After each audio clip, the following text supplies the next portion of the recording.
لم تنتهي عملية سحب الصلاحيات من محافظ النجف الأشرف حتى دخلت المدينة في أزمة أخرى. الأزمة الجديدة تتعلق بشكوى من بنت أحد المسؤولين إلى والدها بسبب سوء تصرف محافظ النجف لؤي الياسري معها. تورط المحافظ لؤي الياسري بزيارة مدرسة للطالبات، وكانت بنت أحد كبار المسؤولين تلميذة فيها. مدارس جديدة، ورأيت العجب العجاب أن كل الطلبة يفترشون الأرض. شفت طالبة جالسة على رحلة نظيفة مرتبة، فسألت المديرة أنه هاي الطالبة شنو؟ قالت لي هاي أبوها مسؤول. هنا أحست بنت المسؤول الكبير بأنها تعرضت للإحراج أمام زميلاتها، كون المحافظ أمر بسحب الرحلة التي تجلس عليها.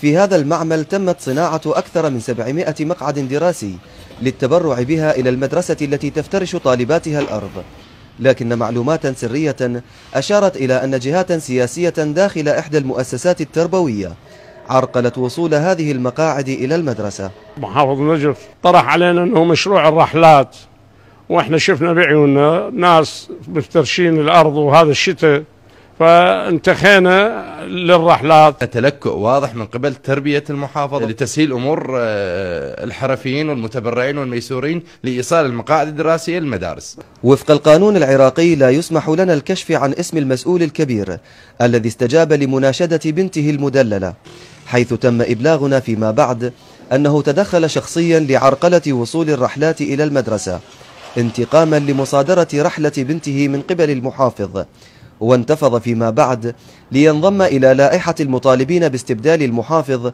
كونه يخالف الأعراف والتقاليد السياسية في إدارة الدولة.